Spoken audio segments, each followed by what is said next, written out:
Here is the cut up version of this morning's trading live on YouTube and live on Zoom.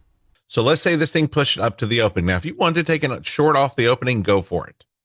Just have your out, a couple 3 points above it. We said you could take the short off the opening, just have like a 2 or 3 point stop loss on it. So if you took this and you want to treat it like a lotto, just move your stop to break even. If you want to capture part of the profit, you follow it 50%. And if you happen to get a protection layer, then we can start playing perfect chess. As I said, I really want to see what we do here, and then we can go from there. Because if we flush this a little bit, we got a battle plan trade there that we're going to talk about. All right, so if you're short with multiple contracts from this, you're more aggressive than me. You did multiple contracts. I would be TPing something here and here, or TP one here and then one here. So if you did multiple contracts there, I would take something here. I would either take both here. I'm just going to stick with 3 contracts. It's just the easiest to discuss. If you did 3 contracts, take 2 off there, or 1 and 1. Freaking perfect. So that one's gone. Now you have 2 contracts left. Get under this strong level now and do that. Okay. And then it'll probably bounce there. I'm just hypothesizing here. Then you want to see that. That would be your add-on in my humble opinion. Okay. The battle plan floor had us come in here, coming back to here and short. If you would take that, just know that your exit is above it. Okay.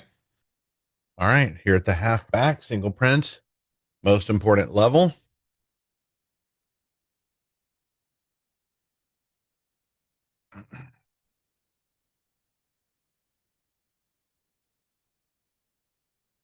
Let's bring these RTHs beside each other here. Get a real gander where we're at. So if we get under this 82 and you're looking to initiate a short, that's your short, in my opinion. It should be an easy move, at least to the single prints.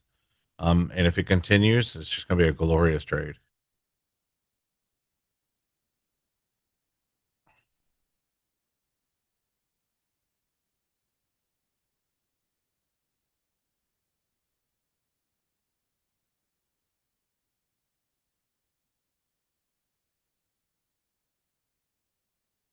I wouldn't be longing this at this point.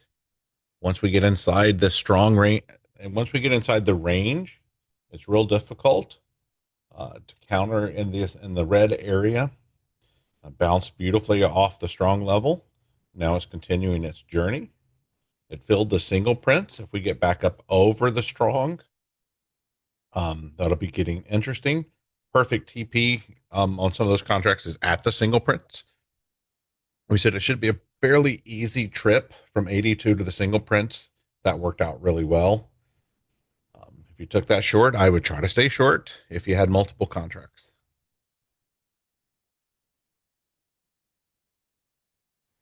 But it is really awesome when you're in a winning trade. You have a great trade location. Let's say you took that short. Why make yourself look for another trade? Especially if you had multiple contracts and you TP'd at the 2 places we talked about TPing.